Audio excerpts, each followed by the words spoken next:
Good afternoon, everybody. My name is Jared, and this is our agent spotlight for the week. This week we have Danny Nystrand. Hi, Danny. How you doing?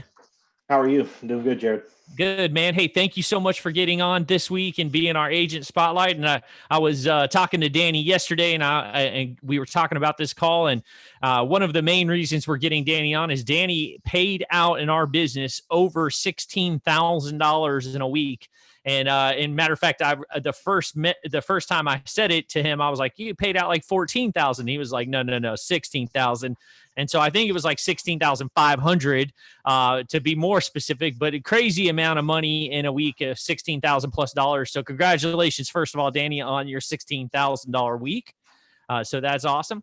But we're just gonna chat. We're gonna get to know a little bit about Danny as our agent spotlight for the week, and kind of some background about him, and just share his information. So first of all, Danny, you're a little bit of a veteran in our business. Tell us a little bit about how you ran into our business.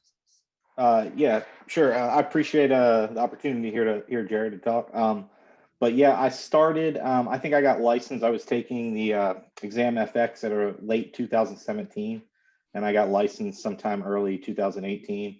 It kind of started off part time. I was actually doing a little bartending, taking it easy at the time. But I had made a prior attempt back in around 2012 to get out of the restaurant industry, which I'd done for about 12 years or so. And I got out and did a little bit of sales and marketing with Cisco Foods for a couple of years, but found myself back in the restaurants at one point, just refusing to take that management position because I didn't want to get sucked back into that world. And then this opportunity came to me. So I took it upon myself to kind of jump on it and take advantage. What so going if you had to do like a correlation between this and in the insurance industry and the restaurant industry, is there any correlation at all to the industries? Maybe a little bit. I would say obviously the customer service interaction. In fact, actually, now that you say that, I didn't think about it before, but I do when I'm sitting down with clients and I'm talking to them. When I'm trying to build some rapport and some trust, so that they know that they can trust on me, that I'm not like some Joe Blow that's trying to sell them a policy and walk out the door. God bless, never talk to them again. I talk to them about follow-ups, and that will constantly be in touch, that they're going to go into my client book and they're going to be clients of mine first and foremost before necessarily the carrier. That obviously the carrier is going to be the one with the contract and they're going to honor the death benefit and the face amount. But I try to make sure that they understand that I'm their liaison between, and that if they have any issues, sure, they can get on the phone and call the 1-800 number and call the carrier, or they can call me on speed dial because they got me saved in their contact list, because I make sure that happens before I walk out the door. And they call me and I can get on the phone and wait, on hold. They don't have to do that. I can do that for them. There's very few things that needs to be done to their policy that I can't handle for them, or at the very least do all the legwork and just get their John Hancock. So a lot of correlation with the restaurant industry. I mean, you're still dealing with customer people. service. Yeah. So let's kind of hop back to when you first ran into our industry. Do you remember exactly how you were told about this industry? What caught your attention about it? I remember exactly. So my direct upline is Cassie Historian, and I've known her for years. She was best friends with my ex-wife, actually, and me and my ex-wife have been and are on good terms. And I'm friends with Cassie on Facebook, and I had seen a couple things here and there about her talking about insurance on Facebook, and then my wife, or my ex-wife, had mentioned that she was doing really well and kind of told me a little bit about what she was doing. And I mean, I think all my years of being a manager and running restaurants, being a general manager and being like the guy in charge within the building, but yet there was somebody out in the golf course that was probably that was my boss. Uh, you know, Being in a management position and calling the shots, I almost have like I would say an issue with authority to a certain extent. It's hard to go to somebody telling me what to do, especially if I feel like I know that industry better, or that particular thing better. I can definitely listen and take advice and be humbled whenever I'm learning and knowing certain things. So that's a different story, which is part of what makes this industry great, is because I don't necessarily have bosses, but like you, Jared, I mean, you're a true mentor. Like you know about everything that there is to know. If I ever have any questions, it's not a problem, to call somebody and get some advice. But I had reached out to Cassie, when I heard about this, and my ex-wife had mentioned it to her, and she told me about it and gave me the information. I signed my ICA, and I actually kind of just hung back. I didn't like do it right away, which is kind of my MO, I guess. I'm a bit of a planner, and to a certain extent, I don't know. I don't want to say I'm a planner. I do free will things quite a bit, but getting things set up and organized is kind of my forte. In fact, that was what I did in the restaurant industry when I worked for restaurateurs and guys who had multiple restaurants.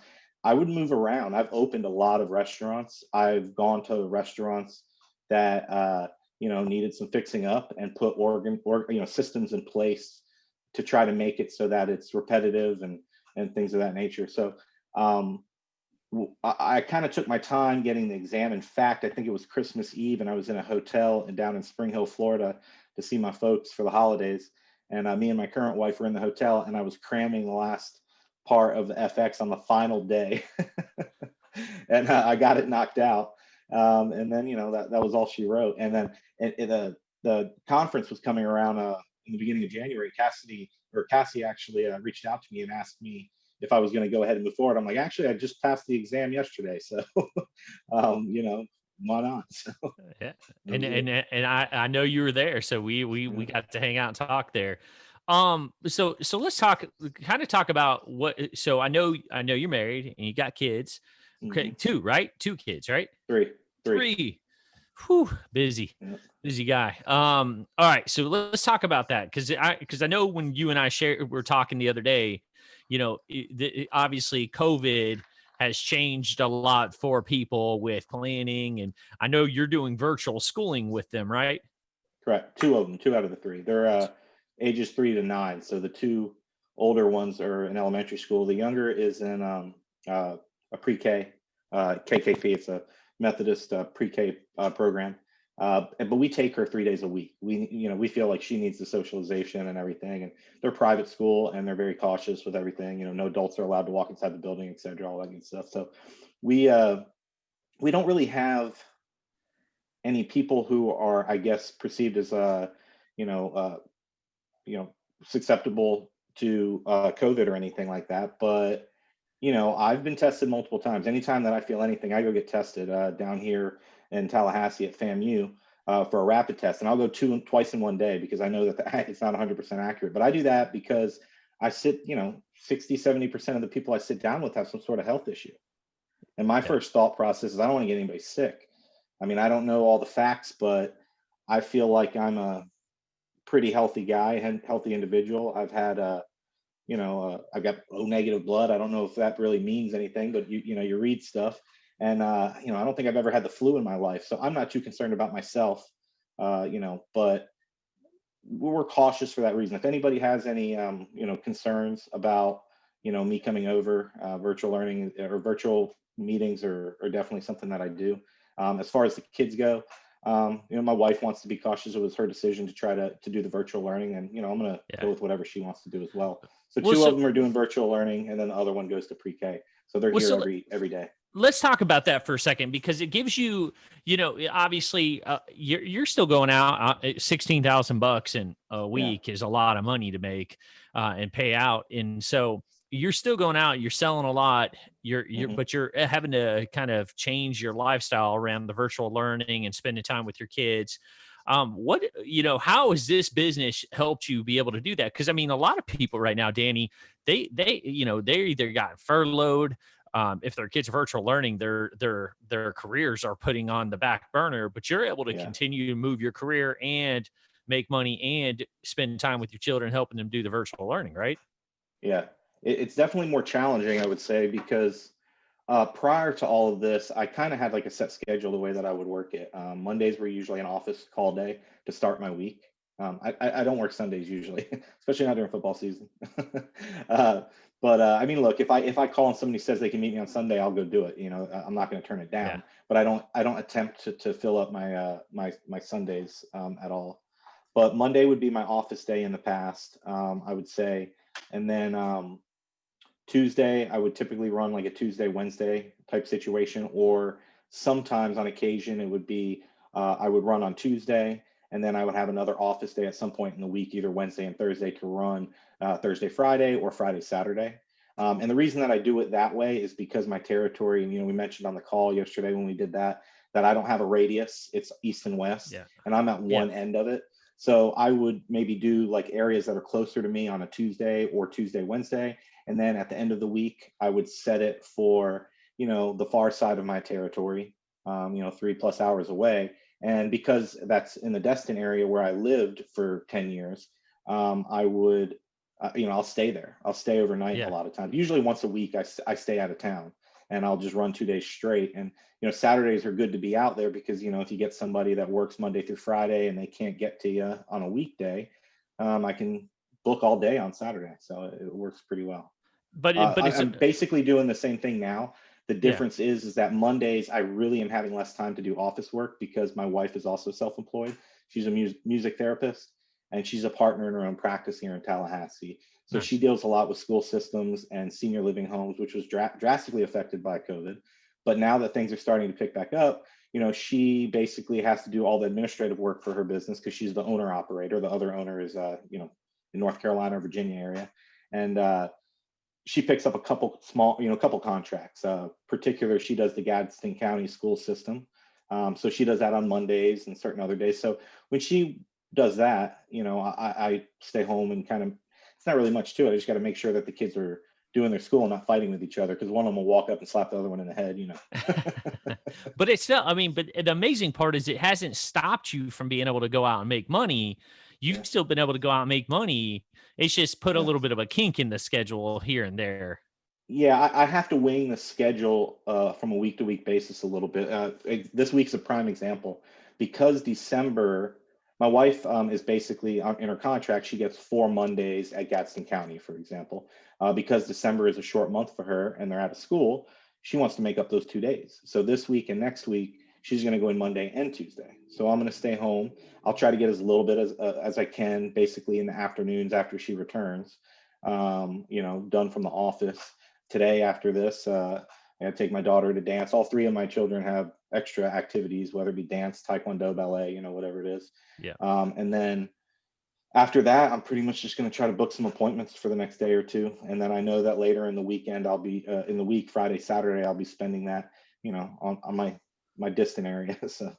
Dude, I'm gonna tell you though, just sitting here listening, talking about how you're able to go out there and spend time with your 3 kids, take them to their extra activities, still go out and sell, do your thing, even with the COVID deal, and getting tested all the time, which is amazing. Because if a client actually would see this video, they would be, if I was the client, I'd be crazy impressed that you're going a bunch to get tested as well, just for the safety of them. But it's amazing how the flexibility has let you do it.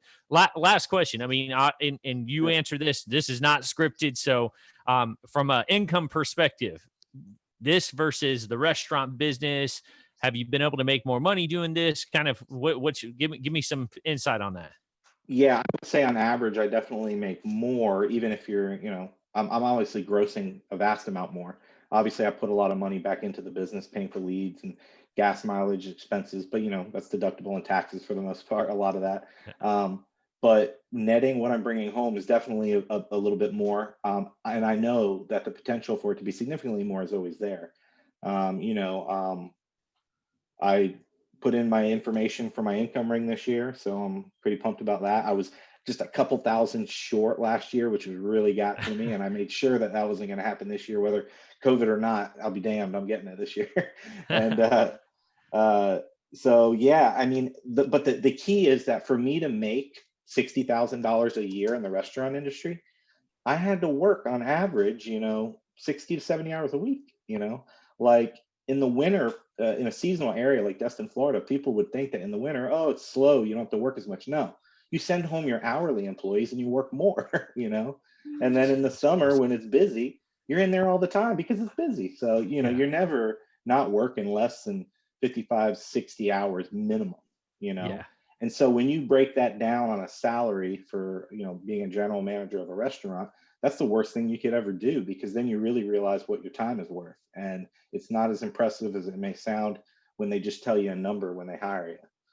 But with this, it's different. I can there's so many ways that I can increase my net profit, whether it be by working more or trying to be more cost effective or honing my skills and running the business. And that's part of what I've been working on the latter half of this year and what I got planned on for 2021. So.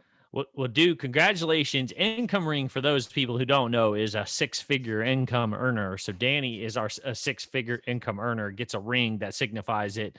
And the more income, the more diamonds go into that ring. Congratulations on getting that this year. Unfortunately, we're not going to get to give it to you in person, but we'll be we'll be repping it, and we'll be showing it off to you as well. So I can't wait for him to go back to doing them in person. I'm pumped about that. I really miss it this year.